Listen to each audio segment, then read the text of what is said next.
Do you consider yourself a high achiever? Smart, driven, highly successful? I am so excited to have you.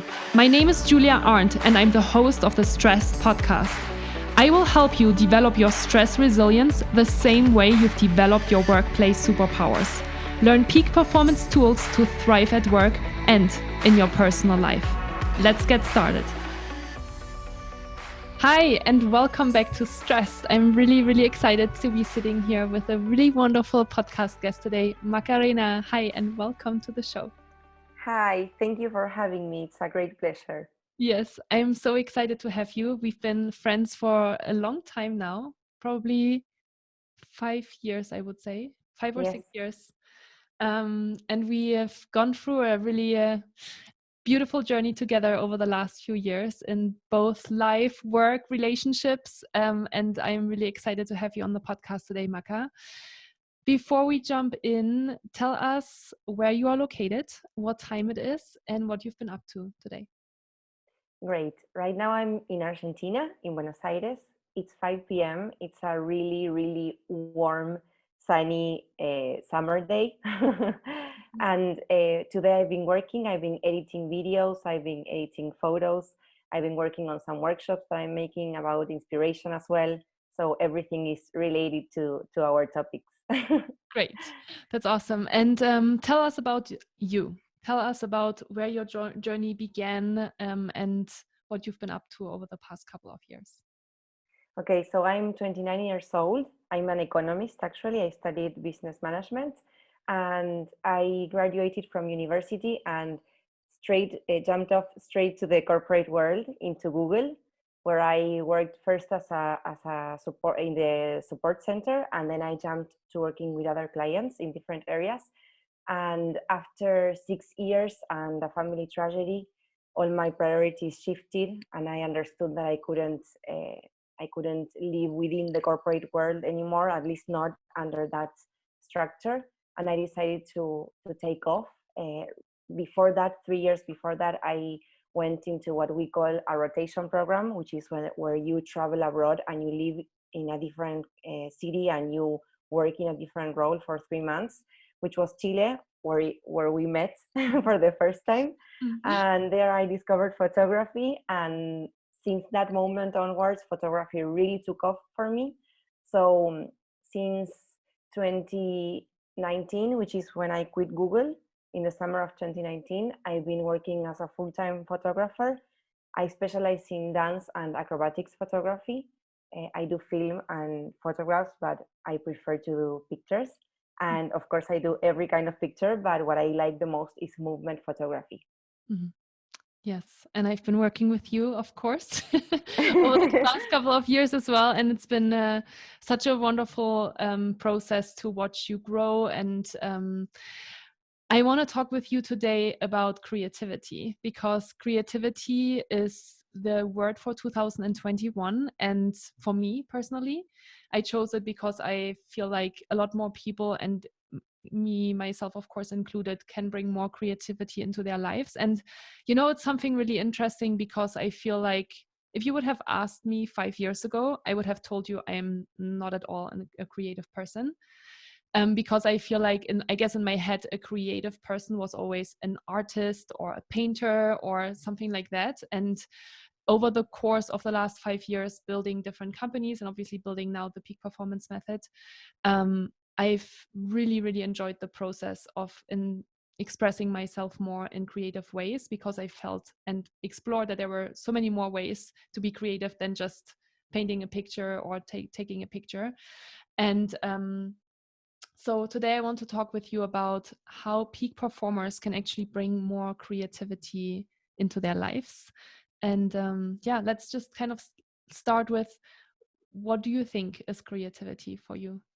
That's a great question, actually, Jules, because the first thing that I want to address is that we tend to relate creativity with artists or with art or with an inspiration or something magic that happens.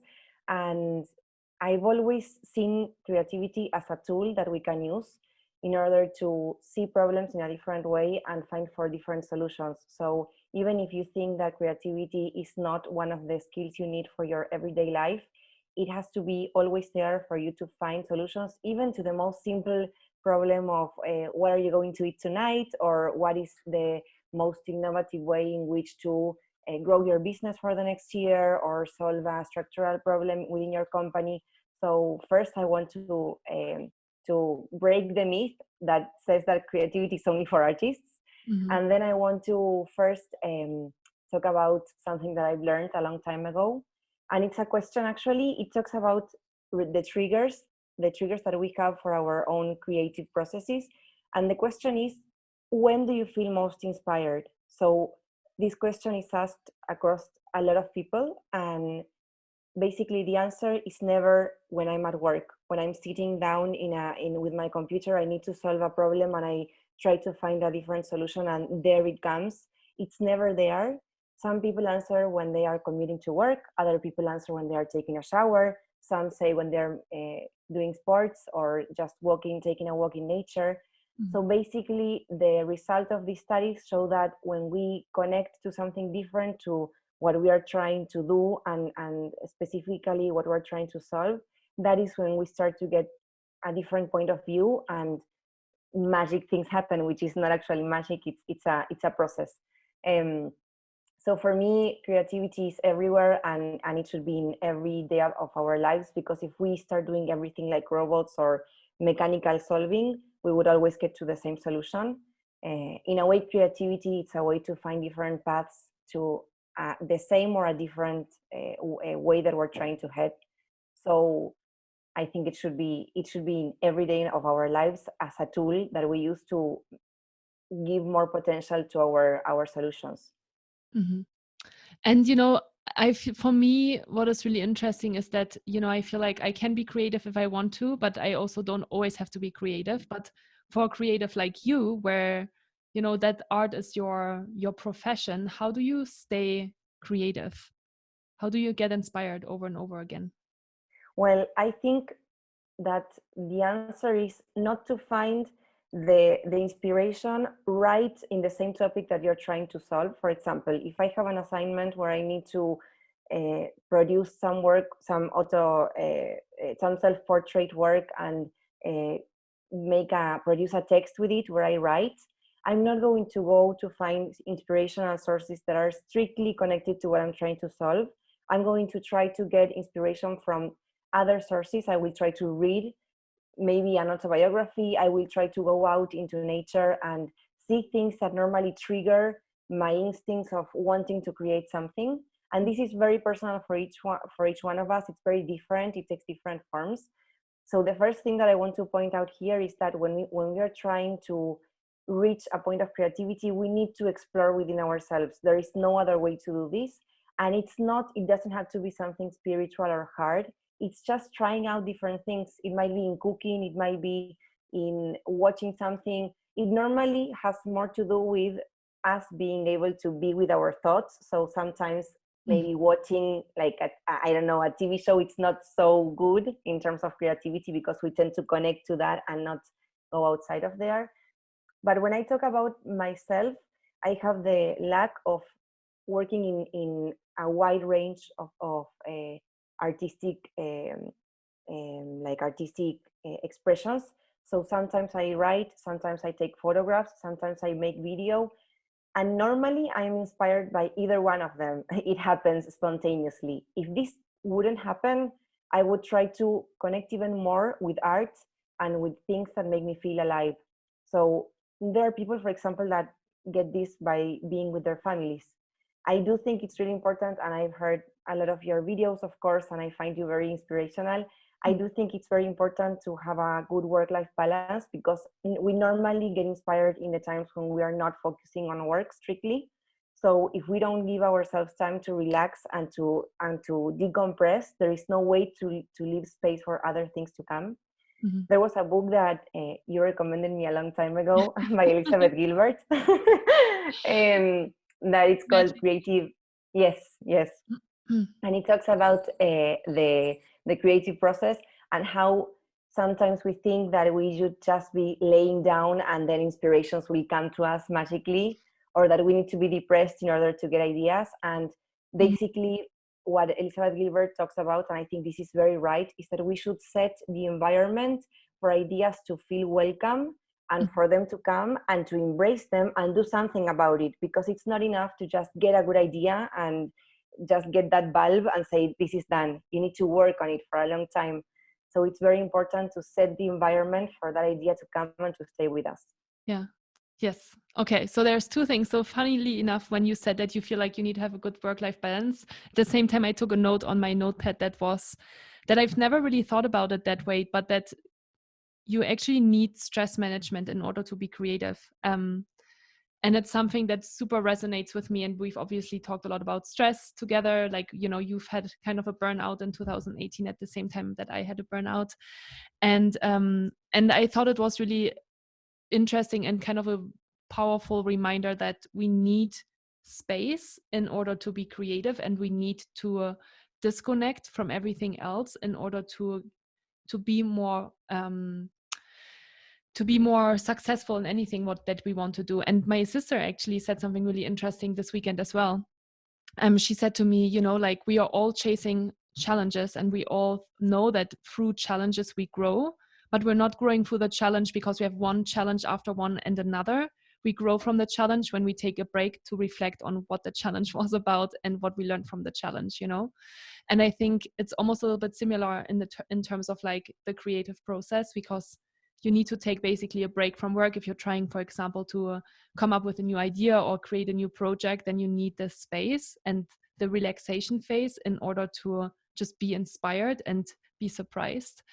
And then the other thing that I want to say is with Elizabeth Gilbert, I love that book. And I'm glad that you bring it up. I didn't even think about it, that when we're talking about creativity, that we should talk about big magic.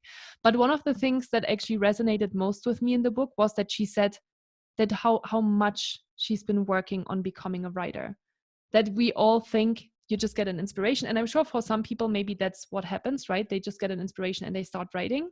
But I don't think that that is the main population. I think the main population has to work really hard. And she basically explains how many years she was writing and how consistent she was and how structured she was with herself and strict with herself to write every day to get to a level of just becoming a more beautiful writer.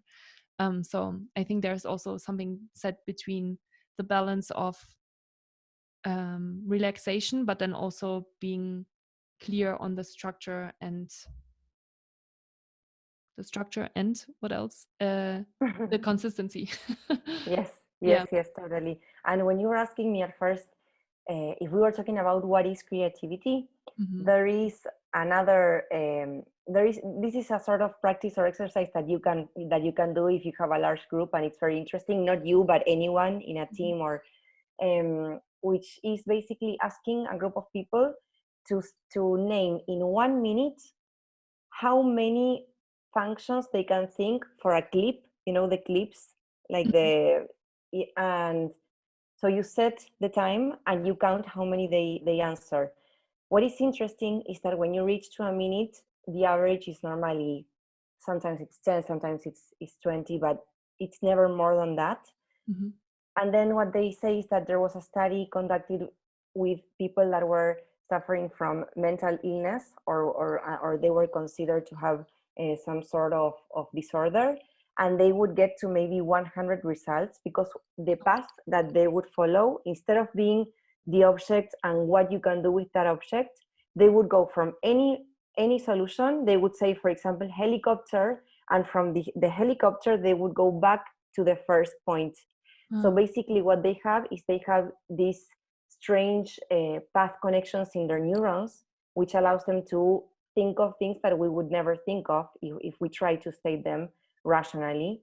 And what is interesting is that I see creativity as a way of opening those possibilities, because sometimes that could be delusional, but many times we need that in order to produce something different. Creativity is doing something in a way it hasn't been done before.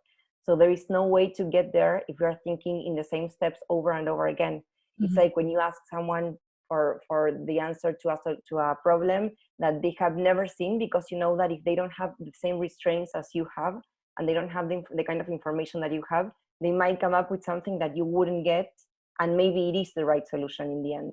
Mm-hmm. Yeah. And actually that brings me to think of something else, which is repetition. How important do you think repetition is to be more creative though? Because I feel like there's part of creating new results, but yeah, I'll just ask you, how important do you think is repetition? Perfect. In my opinion, if we talk about hard work, you were saying about how many hours it takes or how much effort we have to put into things working out. Mhm. Creativity is like any skill, and it has to be developed and it has to be worked on, so it requires a lot of time. Mhm. I wouldn't call it repetition, just so that we don't fall into doing the same thing where you would probably get the same answer. What I would say instead of repetition is to try to go deeper into something. If you discover that you are feeling something, for example, there is an exercise that I like to do in my inspiration workshops where I ask people to look for triggers. We sometimes can look for artificial triggers where we try we try searching for Google images, and we can look for animal images, then we can go look for food, and we can see which of those images trigger certain feelings in us that will let us then expand them and try to think more about them, you know. And I do think that if we talk about repetition, in that sense, it is important, in the sense that we shouldn't be satisfied if I realize that there is a book that I found that I love, even though I love it, if I read the same book 10 times, by the 10th time I won't get inspiration from it. I will just get the same thing over and over. But if I found that there is a book that I like, I might find related authors, I can keep on reading forward, I can search into the same topic. So I do think that repetition is important in terms of going deeper into something when you realize that it can trigger something in you. Yeah. I think it's also about that consistency piece of, like, I'm just thinking about my YouTube videos, for example, right? I've been doing hundreds of videos over the last 2 years, and the repetition of like sitting it down, like recording a video, thinking about the topic, etc., has brought me to like this space where I'm like I get constantly re-inspired by looking at other YouTubers and how they're doing things, and looking at my own videos, which is sometimes hard, but but looking at them and then thinking, oh, okay, like this was not great enough, like I need to do something different.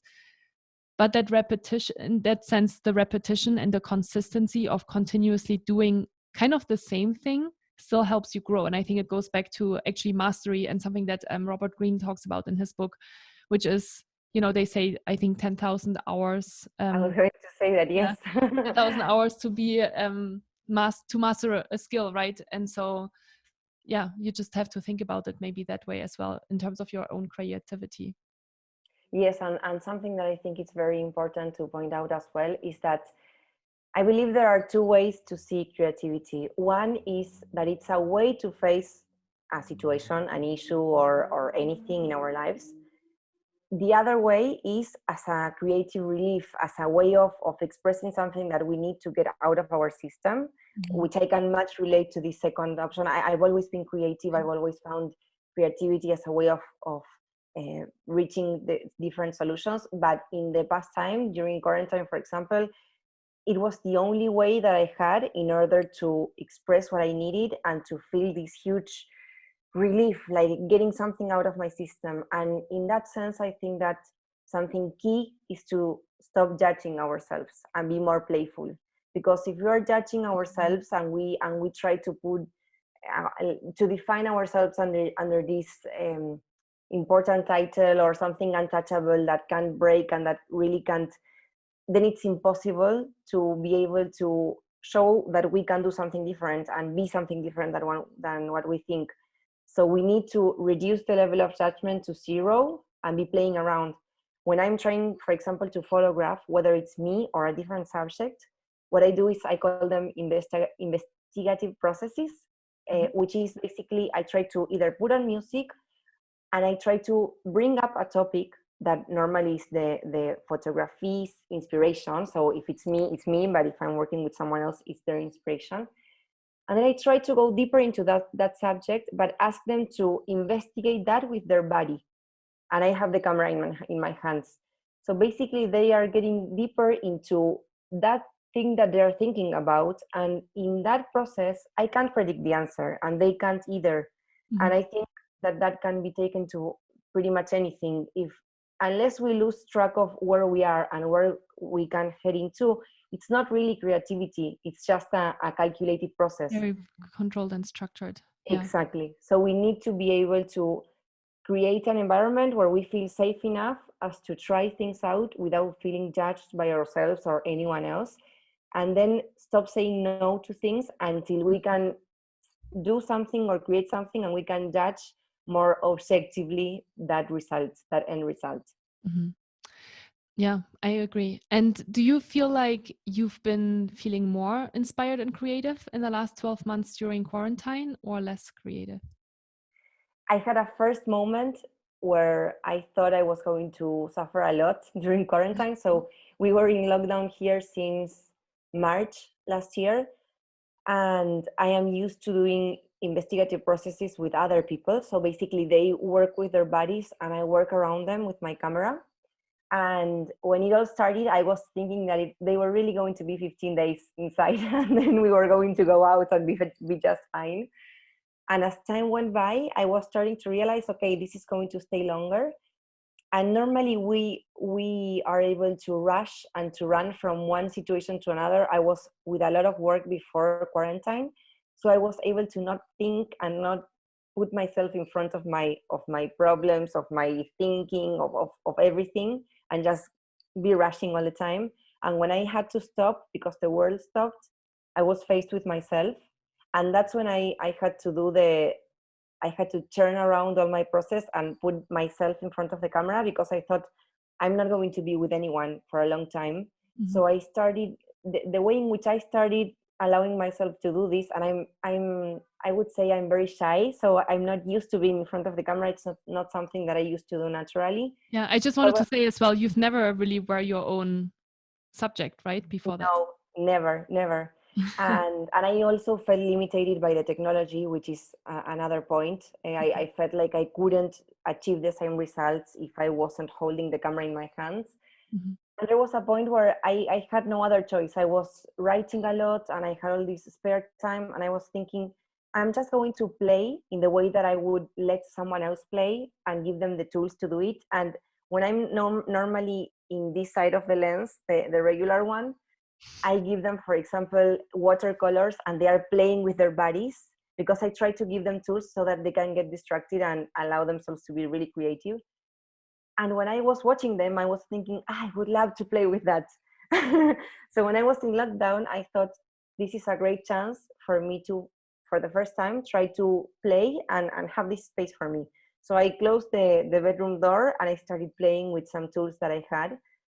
And it was such a huge relief. And I ended up doing some videos where I am in tears. There are others where I am more superficially dancing or playing with something. So I found a way to find a huge relief, and that triggered also a lot of writing, much more than I was doing before, because I realized that I still needed that, and I couldn't use what I was using before, which was other people's feelings, Mm-hmm. or I mean, use as a trigger and help them express themselves. I had to do it myself, and it was really tough at points, but I think I've grown a lot. But I do feel that if I hadn't stopped judging the results, I would have never done that. And then there would be times where I was thinking, I'm going to do this and this, and I'm a planner from the beginning to the end. So I would think, I'm going to put this, and the camera will be here, the light will be like this.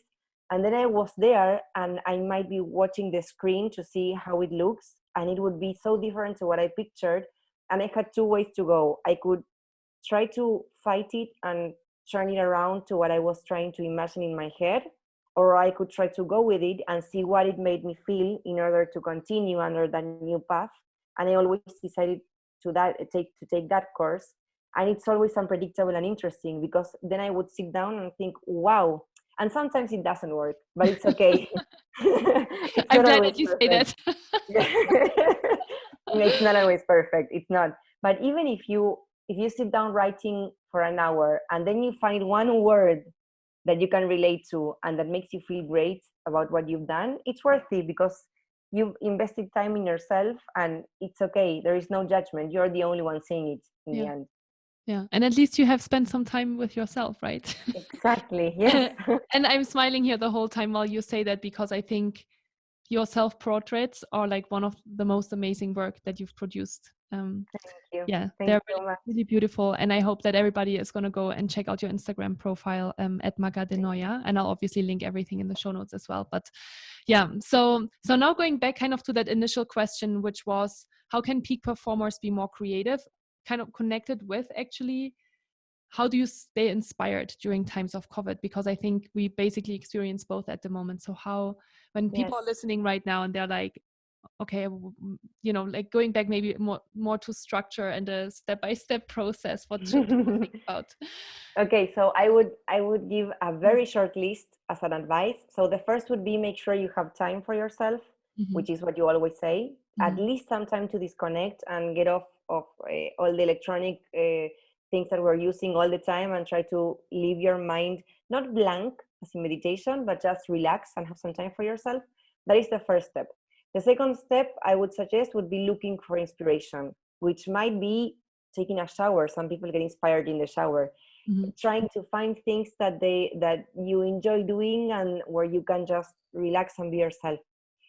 Then the other thing would be to try to be in the place where you are, sometimes in confinement. Right now, I don't know if someone is in, well, in Europe, yes. So You. basically, one of my biggest pieces of advice in the workshops that I facilitate is that we need to see different the place we are at, because the place we're at is not going to change and we are in Mm-hmm. lockdown. So basically change the perspective. For example, if you are not used to this, it can be changing the music you usually listen to, and maybe lying on the floor and watching and staring at the ceiling, or changing the furniture, trying to change something in your routine that will make you feel different about your environment. Mm-hmm. And then always have tools to express yourself, whether it is a phone camera, whether it is a paper and a pencil, anything that you can think of. If you like to use your hands, maybe you can have something that you can play with and get a shape into it. Try to find what kind of activities make you feel better, and see if you can connect that to the spare time that you have. That I know that at this point it's really hard, because sometimes the stress is a lot when you are in confinement and working, so it's not easy, and with the family, to find those times. Wait, Gomez, bata, sorry. I don't know if it was, if you could hear it. Gomez is the dog, not her boyfriend. Yeah, sorry. Okay, so basically, taking tiny steps towards finding the time and space in order for you to express freely. Mm-hmm. If you're all the time with your family and you feel like you have no time to be alone, try to find that within your family. Maybe play something with your kids. Mm-hmm. Kids are the best source of inspiration because they have no restraints to their imagination, and it's fantastic. If you give them a proposal, they will definitely take it higher. Mm-hmm. So in that case, try to take anything you have in your house to get inspiration from it and to work on it in whichever form you can find. There is a really interesting photographer that is called Weston. He used to take photographs of peppers, and his photographs are incredible. They look like the human shape. I really advise Oh, I've seen those photos pictures before. Yeah. from 1900s. He's incredible, and he had a pepper. So when I see those pictures, I think we can't say that we have no resources. If Yeah. you take your phone, even if you use your phone with an Instagram filter, and you look at the world with different cameras that you can take in your Instagram filters, it's already a different way to see what you have around you. And Mm-hmm. there are many tools that you can look for do it yourself. For example, if you want to try to take a self-portrait, you can make a homemade tripod for your phone with some cardboard. So there are no limits to what you can do. I think the most important thing is to have time, to make time for that to happen. Mm-hmm. If you have time, the rest comes. um, and play, and not think of it as something so important. Whenever you're thinking of applying this to your day-to-day work, that's what I would advise. If you feel like you have a blurry mind and you're not sure if you can continue working because you have no creativity to find solutions, then take a breath, a tiny rest. Try to look for references in work that looks like yours and you think is inspiring, and then go back to the activity that you were doing. Yes, because one of the things that I do want to highlight here as well is that I feel like when people hear you speak and you say you need to have time, people probably think, oh, I need to have 2 or 3 or 4 or 5 hours, you know? And I think that's really important. And I always say that no matter if we talk about self-care and stress management and all these different things, it's even if you have 10 minutes, like while you were speaking, I was just thinking about as well, like my last creative kind of idea that I had that was so powerful was I went to bed super early at like 7:30 and I have these magazines laying on my nightstand, and sometimes I read them and sometimes like they're laying around for weeks. And so that evening I was like, oh, I'll just like open it and like, you know, go through a couple of pages. And there was an article about women and how they can work through limiting beliefs as a woman, and you know how that can hinder you from being very successful. And it was so inspirational for me that I had like 5 different ideas of what I want to do with it.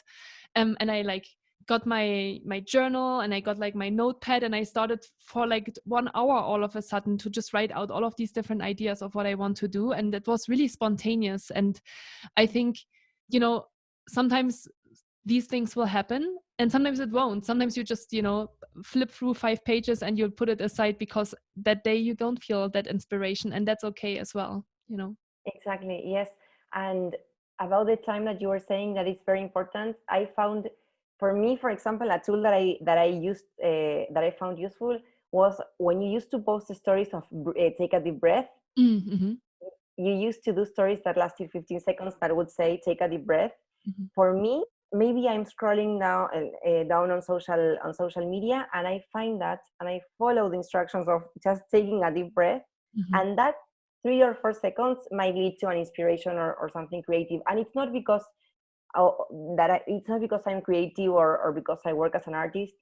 It's because we need those kind of breaks, even if it's for 2 seconds or for 15 seconds. It's to stop for a minute and clear our minds, and then go back to what we're doing. And this happens a lot when we think about changing the perspective.